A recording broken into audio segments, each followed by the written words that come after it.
Welcome to Blizzard Fire. We hope this video helps fire up your solution. You begin now by preparing the machine and boot path. Plug in power and ensure backups exist so you don't lose files. If Windows boots, open Settings right arrow Recovery and choose Restart Now under Advanced Startup. This initiates recovery without media.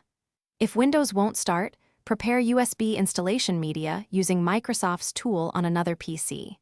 Once done, set your device to boot from USB in BIOS or use the boot menu key. This gives you direct access to recovery utilities. Once in the recovery environment, you'll see Troubleshoot as your hub for fixes. Choose Troubleshoot, then Advanced Options to access Startup Repair, System Restore, Uninstall Updates, or Command Prompt. Use Startup Repair first for boot issues. It automatically scans and attempts fixes. Use System Restore to roll back system files if a recent change broke Windows.